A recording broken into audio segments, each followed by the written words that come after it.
এরকম ঘটনা আপনারা জীবনে হয়তো আপনারা শুনতে ট্রিপল মার্ডার, 7 মার্ডার, 8 মার্ডার শুনছে অনেক, কিন্তু এরকম মার্ডার জীবনে শুনে একই ফ্যামিলি থেকে জামাইতি 5 জন লোককে খুন করে আমরা আমার জীবনে প্রথমেই শুনলাম। কখনো এরকম 5টা লাশ আসেনি, এই আমার জীবনে প্রথম দেখলাম।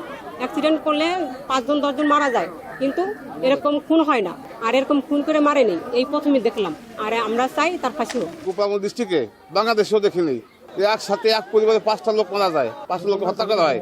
আমরা দেখতে চাই 24 ঘন্টার ভিতরে এই আসামি অ্যারেস্ট করে টিভির মধ্যে দেখাক, সারা বিশ্বের দেখাক। স্ত্রীরে কেউ হয়তো মারতে পারে কিংবা করতে পারে, কিন্তু বাচ্চা তিনটে বাচ্চা সহকারে মার্ডার করা, এটা তো মানে নৃশংস হত্যা। এর কোনো বিকল্প আমি কোনো কিছু দেখি না। এ তো পরিকল্পিতভাবে সে হত্যা করেছে। 5 জন মারা গেছে। যে রসুল, সে হচ্ছে আমার ফুফাতো ভাই, আপন ফুফাতো ভাই। তার সাথে আমার ছোটবেলা থেকে একসাথে চলাফেরা, একসাথে আড্ডা দেওয়া। তো মাঝখানে চাকরির খোঁজে গেছিল গাজীপুর। তো গাজীপুর যেখানে চাকরি করতো, একটা গার্মেন্টসে নাইট ডে মিলে, তো ওর দুলো ভাই ওরে ফোন দিয়ে বললো ভালো একটা চাকরি করলো, লোভ দেখায় নিয়ে গেল।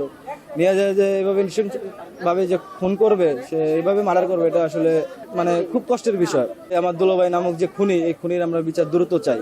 আমি ভরসা রাখি হিরন স্মার্ট ওয়াটার পিউরিফায়ারে। আমার মনে হয় আগে সব গমের ওষুধ না কি কি যেন, ওই যে বড়ি মদ তট কি কি যেন আছে, দেখা নেই যে সই জান মারছে তার নিচে গমের ওষুধ আগে খায় টাই তারপরে করছে।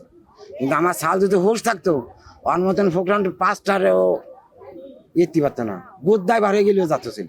আমি আইনত বিচার চাই, ফাঁসি চাই। স্বামী স্ত্রীর ভিতরে একটা তোলা থাকতেই পারে, তাই বলে যে সন্তান, শালা, বউ, একে তো হত্যা করা যায় না। যদি আমার বোন যদি কোনো অন্যায় করতো, আমাকে বলতো যে ভাই, যে আপনার বোন অন্যায় করছে, আপনার বোনকে নিয়ে যান, আমরা নিয়ে চলে আসতাম। ঠিক আছে, আমাদের বোন যে এইভাবে হত্যা করবে, এটা আমরা ভাবতেই পারি নাই। হত্যা করছে, এখন এটা আমরা কিভাবে বলবো যে কিসের জন্য হত্যা করছে? পারিবারিক কোনো সমস্যা আমার সাথে এই পর্যন্ত দেখি নাই যে আমাকে পারিবারিক মধ্যে কোনো সমস্যা আছে। আমরা চাই এর কঠিন থেকে কঠিন শাস্তি হোক, এর ফাঁসি চাই।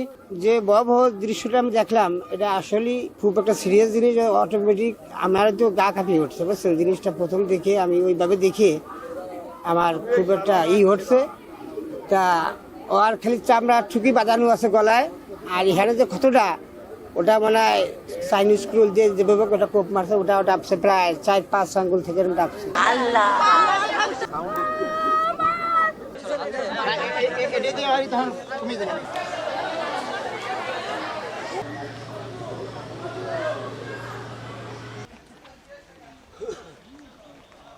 কি সন্তানের বাবার কি সান্ত্বনা আছে, তোমাকে একটা রাখি দিলাম।